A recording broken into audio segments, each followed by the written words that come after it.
ইন্না আনজালনাহু ফি লাইলাতিন মুবারাকাহ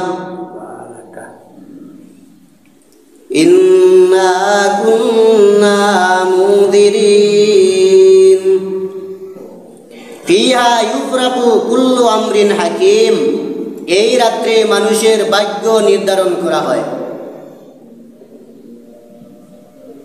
এই আয়াত দিয়া কিছু কিছু মুফাসসিরিনে কেরামের মত হইল এই আয়াত দ্বারা বুঝায় শবে বরাত উদ্দেশ্য।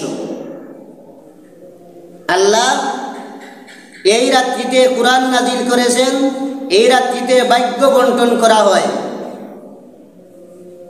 এই মতটা হইল ইকরামা রাদিয়াল্লাহু তাআলা আনহু, ইমাম কাতাদা রাহমাতুল্লাহি তাআলা আলাইহি সহ আরো মুফাসসিরিনের মত হইল ইন্না আনজালনাহু ফি লাইলাতিন মুবারাকা।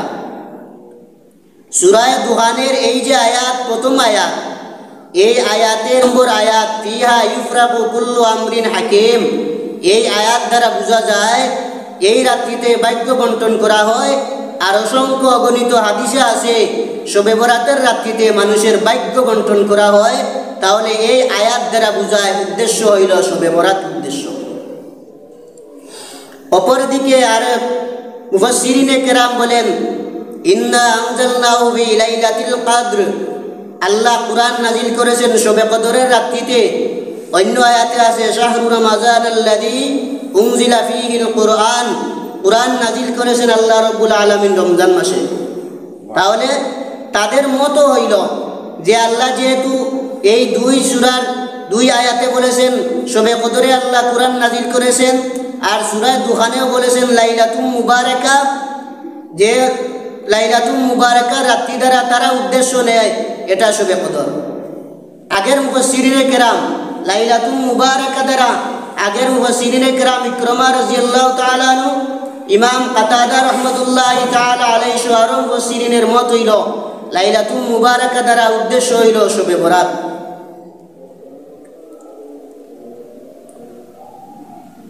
এখন সার কথা হইল লাইলাতুল মুবারাকা দ্বারা শবে কদর দ্বারা উদ্দেশ্য। ইন্না আনজালনাহু ফি লাইলাতিল কদর শবে কদর উদ্দেশ্য।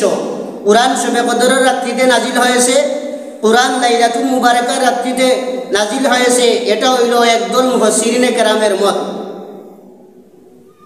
আর বিভিন্ন হাদিসে যেহেতু আছে শবে বরাত, তাহলে শবে বরাত অস্বীকার করার কোনো উপায় নাই।